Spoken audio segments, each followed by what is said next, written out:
Bonjour, merhaba, konnichiwa, guan. Hello, you know who it is, people. It's AR, back again. Been gone for a long time, but we're back this time, people. I want to thank everyone who's been messaging me over the few years. All my fans and my loyal people. Obviously, we had a few thousand. We're starting again though this time, people. It's Arsenal's Realist, back again. Spread it, and yeah, let's get going. Let me get comfortable, and we'll have a quick little chat. And this is just a quick video, but I'll explain more in 1 second. Yes, people. So here we are, Arsenal's Realist. Back again. I want to thank everyone.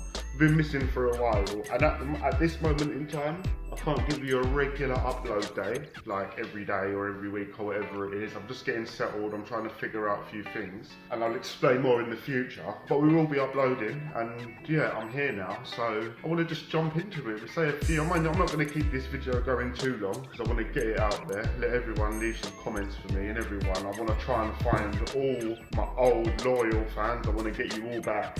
We had a good little community going at one point. Obviously, we can't go live either. I've got no camera this time. This is all off a phone, so I hope it looks good. I won't know until I've uploaded it, basically. But boy, what a world, how the world has changed, how the pendulum swings, I tell you, because we go from a world with Kolasinac, David Luiz, Mustafi, the Bellerin. We've had fans, well, that, I suppose, that we'll talk about on another day, but there was, it's changed.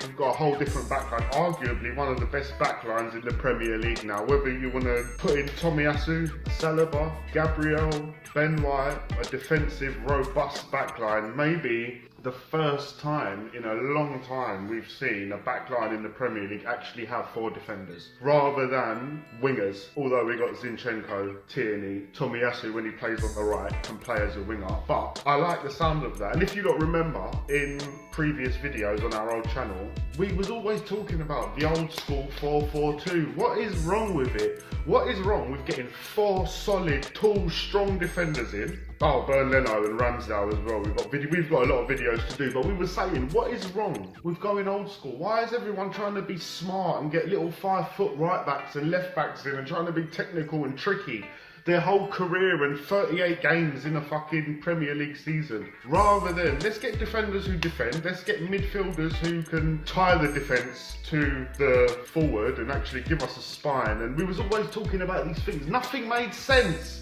And that's why we got furious, because you can't just say Arteta out and start selling Arteta out t-shirts 5 minutes into his campaign. You need to give a manager time, and you need to see what they're all about, and you need to let their vision come to play. And ultimately, we'll see if their vision's good or not. But I've never had no doubt in Arteta, and I didn't from the beginning, because what he had to deal with, and when we look at it, what's gone and what's come in from Aubameyang, from, like I say, Kolasinac, David Luiz, Willian, so many players, Ozil, there were so many players and so many things wrong with Arsenal. And even recently, when you heard, I don't know if you heard, but just it was something like Aubameyang he mentioned, and then it turned out to be a very old clip, but played as if it was recent. But you heard Aubameyang saying, oh, Arteta only got rid of me because he only likes to control young players. He can't control old players, so something along them lines. He wants to keep all young players in, and because they'll listen. So basically all the young players are like little bitches, he's saying, and they'll listen and the big boys won't. First thing, this is my say,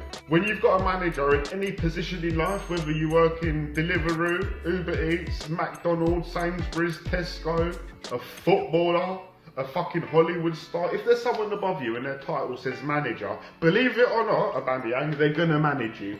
But I do know that the video was from an older date, uploaded on a previous date to look like that. But my whole point is he fucked off Guendouzi as well. So he doesn't just get rid of old players who have got a bit too much to say. He gets rid of Guendouzis as well who have got a bit too much to say. At the end of the day, if you're not willing to conform to Arsenal and the badge, Arteta showed signs straight away he's not having it. And we look when we fast forward to a good few performances all the way through this season. The Leeds game was a bit saucy. Gabriel at the end made us really remember and really get frustrated and really remember what it's like to be an Arsenal fan in a bad way. But I have a little theory about that, and reason why. The penalty didn't get given, the red card got rescinded, he got given a yellow, and in a way that could be a good thing. and I'll explain why, possibly in a minute, or probably in a later video, to be honest, because I'm recording on the phone at the moment. I don't know how many minutes long I can record, because I've got to send it to a different device to upload it. But there's a few talking points we do need to talk about in the future, the realists and you lot. But like I said, this season's going quite terrific, if you ask me. It's going pretty well. And do you know what we were saying from the beginning at the end of the day? The cronkies, the money needs to be invested and blah-de-blah-de-blah-de-blah. The whole point was, we have been lucky with Arteta and we've got it right. And we're even seeing with Liverpool now, they beat City, brilliant, and we'll see how they go on through the season. But at the end of the day, they're fighting an uphill battle. Liverpool are competing with a team that have got unlimited sources. Unlimited sources? Resources. Unlimited sources is when you have chips and ketchup. But yeah, they've got unlimited resources. Newcastle are going to join that group eventually with Eddie Howe's recent statements about we have no ceiling.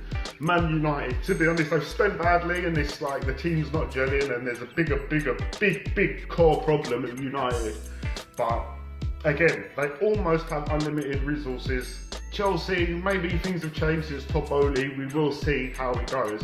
But what I'm saying is there's room for improvement for a lot of teams, from Liverpool, even Tottenham with this Conte style football, this whack. Then you've got Chelsea, United, Newcastle's going to turn the big six into a big seven apparently, top seven.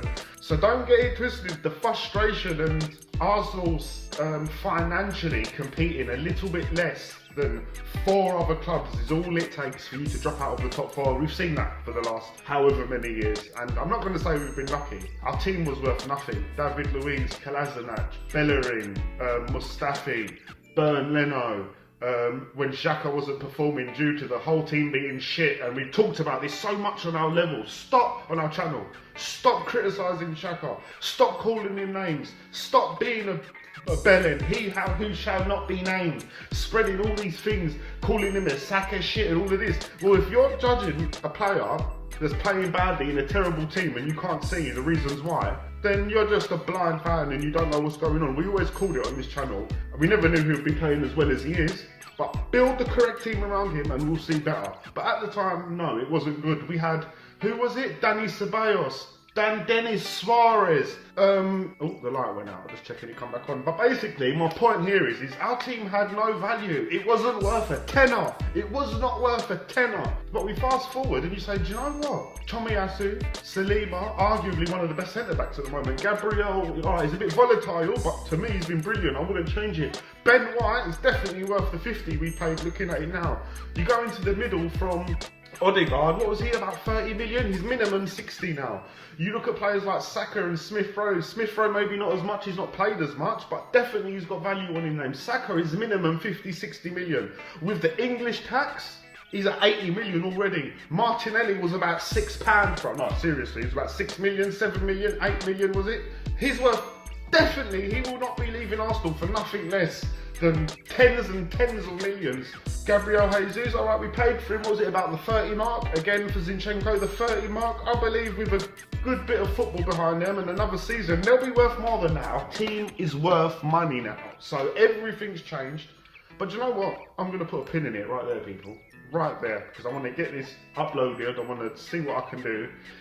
See how difficult it's going to be to upload it. But the channel is Arsenal's Realist, back again, as you know. And like I said, hopefully, once I sort out the uploading process, the editing process and everything, we've got a few topics to talk about. Gabriel, our centre-back, Gabriel Maglinas, being one of them. We're going to talk about Ramsdale. We want to talk about our whole team in general, the spine, what it means to go from like a Xhaka, from managers giving him instructions to stand in the middle, to then a manager giving him an instruction to be a box-to-box midfielder, how that can change.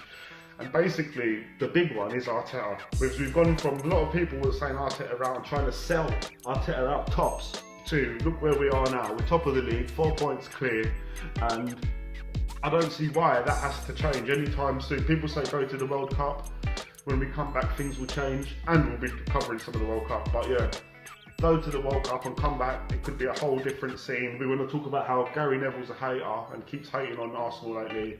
But there's a lot of topics to talk about. So people, for the people who's watching this and watch this, please bang a like for me. Obviously, the main thing is to subscribe, and let's spread it. Spread it to all our old people. Let's try and get the Arsenal's Realist community back together. And also, as you can see, this little picture here, That's my second channel, yeah, the Ghetto Chef and Reviews. We're going to be doing some, that's just for the fun, the food reviews. We're going to cook some cheap, ugly, disgusting, sexy, lovely meals for you lot. We'll see how it goes. And I've got an idea for a third channel as well, but I'll discuss that with you lot on when. So, for now, people, I want to say thank you for being here. Thank you, all my dons. Let me take this off. Thanks, everybody. And you know what? You know what it is. It's make sure you love your people. Make sure your people love you. It's Arsenal's Realist. Hope to see everybody back on that channel real soon. Thank you very much, guys. Yeah, catch you later.